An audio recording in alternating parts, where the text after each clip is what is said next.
মিলি, এ আমার পোষ্য মিলি, তোর সঙ্গে একটু খেলতে হয় আর কি। দেখুন এখন আমার সঙ্গে কি করছে। আমি উপরে বসে আছি, ও টের পেয়েছে আমি এখানে এসেছি। এবার এসেই কামড়াকামড়ি শুরু। আর এই যে কামড় দেয়, একটু কিন্তু লাগে না। এ একদম বাচ্চা যে ছেলে মেয়েরা থাকে তারাও যদি ওর মুখের মধ্যে হাত ঢুকিয়ে দেবে, কিচ্ছু হবে না, তার কারণ কোনো দাগ বসে না। ও জানে ব্যথা পেলে। এবার যখন আমি একটু উফ করি, ও সঙ্গে সঙ্গে আবার চেটে দেয়। তো যাই হোক, এরা খুব প্রভুভক্ত, আর এদেরকে যত ভালোবাসবেন ততই এদের কাছ দিয়ে ভালোবাসা পাবেন।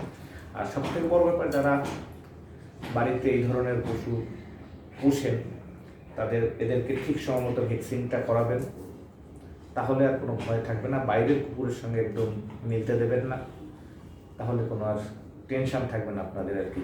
তো যাই হোক, এদেরকে খুব যত্ন করুন। আর এই গরমকালে এদেরকে মাঝে মাঝে একটু স্নান টান করাবেন, তাহলে ওদেরও, কুকুরের এমনিও খুব গরম, ওদেরও গাটা একটু ভালো থাকবে, শরীরটা ভালো থাকবে। সবাই ভালো থাকবেন, সুস্থ থাকবেন, আর এদেরকে যত্ন করবেন।